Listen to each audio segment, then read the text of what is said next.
Hello and welcome to lesson number 13 in our series of building automated Streamlit prediction application for stocks with Python. In our process, we are at the backfill daily prices file in scripts folder, and last session we created an initializer class for this initializer method for this class. So let's continue, and today we are going to write two methods for two data gathering sources, FMP and Tiingo, fetch price for data. Let's start with FMP, and whoever prefers Tiingo, they can go with Tiingo, obviously. Fetch price for date FMP, and we are going to return symbol. We're going to include symbol as a string, and our return will be optional float. A note what this does: fetch flows price for specific date from FMP historic price.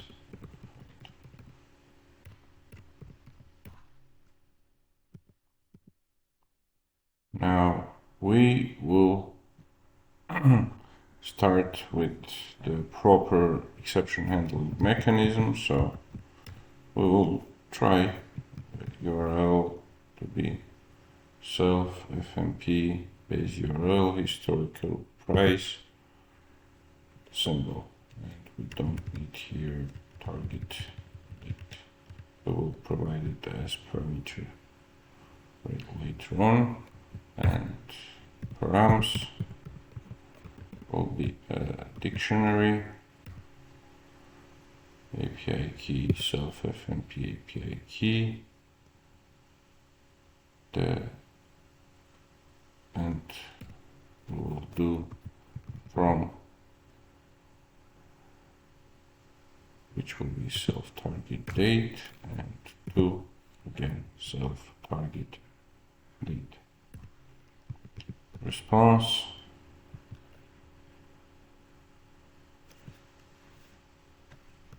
will be requests get URL params timeout 30, response race for status, data equals response JSON, and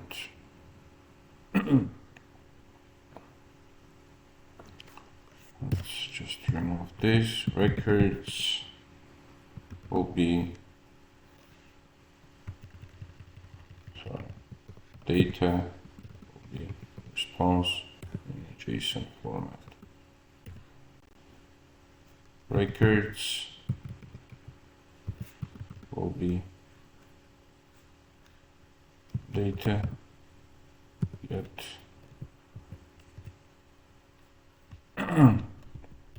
excuse me, historical or an empty list. If records, return none,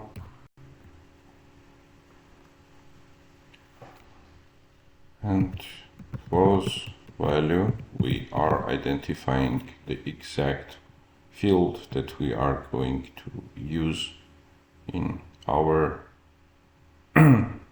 as the key from our method.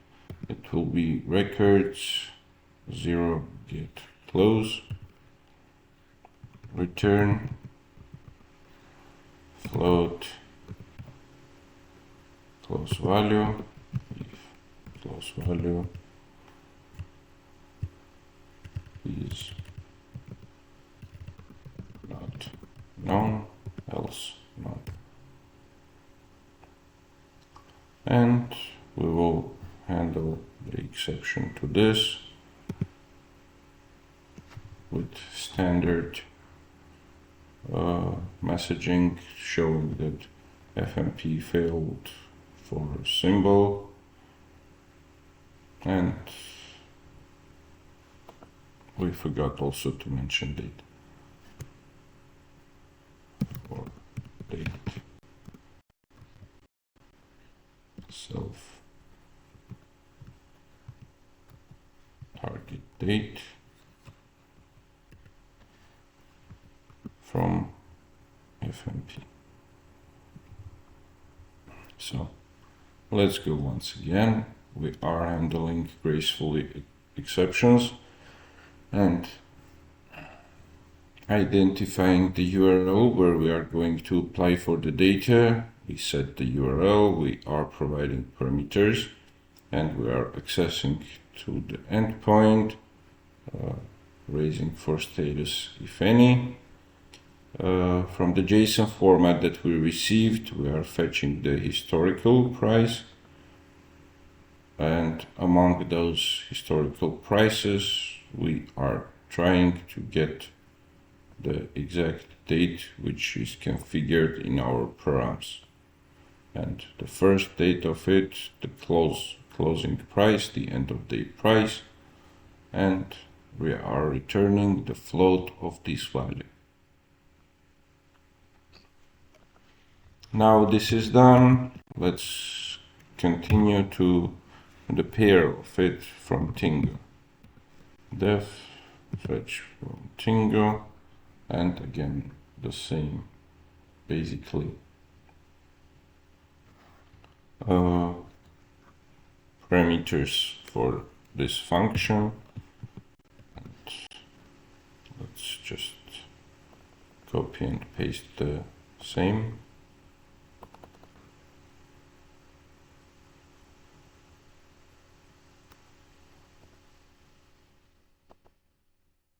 From Tiingo, and instead of historic price endpoint, let's just add some note for us, because this accessing to Tiingo endpoint will require from us the token. Token is required, and this will be a good practice for you when coding, to have something important like capitalized, to pay specific attention to it, because without token we won't get any data from this endpoint. If not self Tiingo API key, our token instrument, logger warning,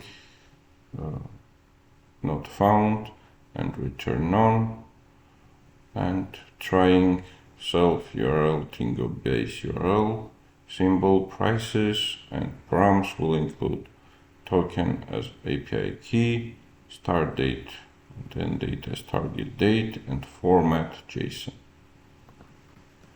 Again, response will be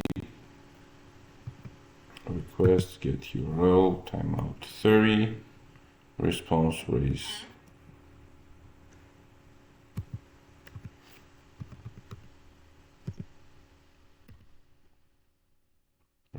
will raise for status, data will be response JSON or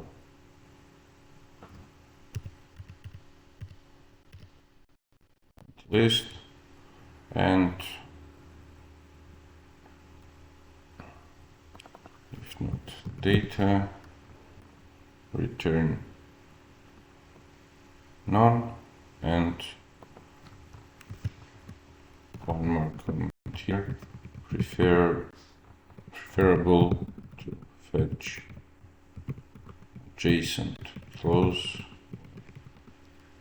possible to align with the series.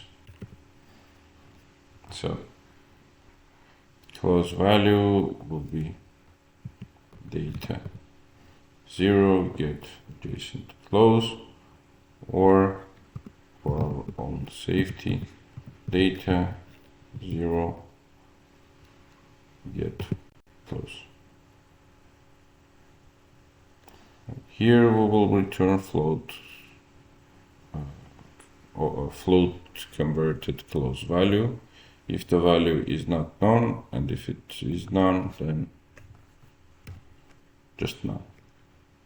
And except exceptions E, we'll get error to date from Tiingo and return none. Again, as with FMP, for Tiingo it's more or less the same.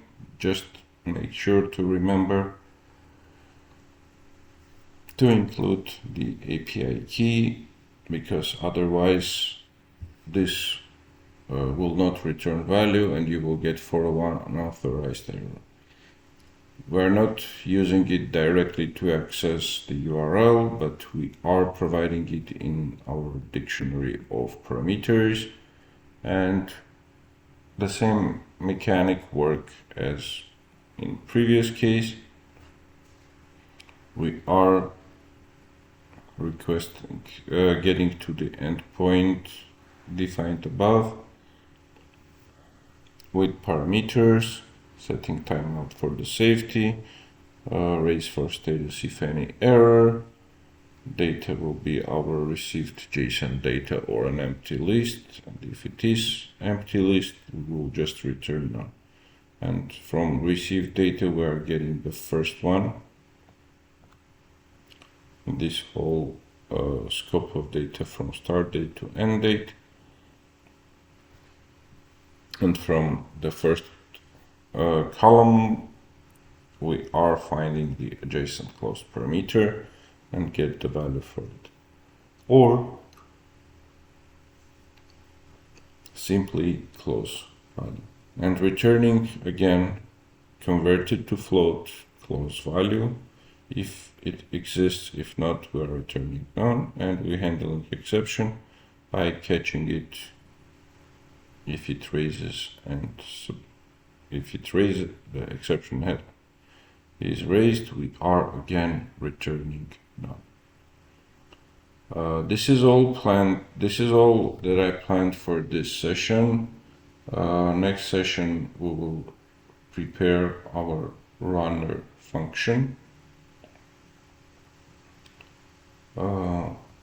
which will backfill daily closes for the specific date and for the specific set of stocks that we have in our stocks.txt.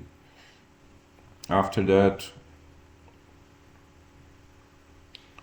we will go over the couple of important but not that functional methods that will be parsing arguments that will validate our inputs, and we will be done with this file too.